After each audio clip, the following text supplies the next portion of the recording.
Kuri uyu wa gatatu igenekezo rya 9 Gitugutu umwaka wa 2024 niho igihugu c'Ubuyapani cashikiriza leta y'u Burundi inyubako za kijambere cubatse ku kivuko ca Bujumbura mu birori vyari vyatewe iteka n'umukuru w'igihugu c'u Burundi Evariste Ndayishimiye. Mw'ijambo ryiwe umukuru w'igihugu yahamagariye abarundi kuvyaza umusaruro uwo mutahe. Uyu n'umutahe turose kandi mutahe uhambaye uhimbaye turose tukeneye. Rero tukamishe umwimbu mu kubungabunga no gukoresha neza ibi vyiza turose ku neza y'abenegihugu. Aha ngira ngo abarongoye iyi poro ya Bujumbura muca muvyumva ico mujejwe.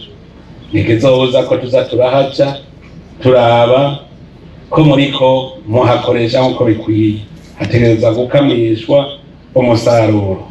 Ikindi tutokwibagira nuko iyi migambi leta iri kwishiraho mu ntumbero yo korohereza abenegihugu ibikorwa vyabo vya misi yose, na cane cane mu gisata c'amahinguriro n'ubudandaji, ko abantu bose bagifata nka nkama bakabona ko ari bakwe barose.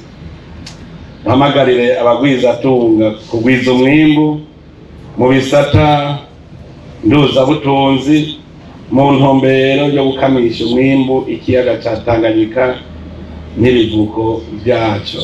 Ndashimiye cane abarundi bariko barakora amato, kandi dutera intege n'abataratangura nabo kugira ngo batangure dukore ubwato bwinshi kugira ngo dukomeze ubudandaji muri iki kiyaga ca Tanganyika. Tubutse ko hari n'ibindi bikorwa biriko birakorwa mu ntumbero yo kwagura ikivuko ca Bujumbura, harimwo no gusanura ibarabara ry'igihugu inimero 9.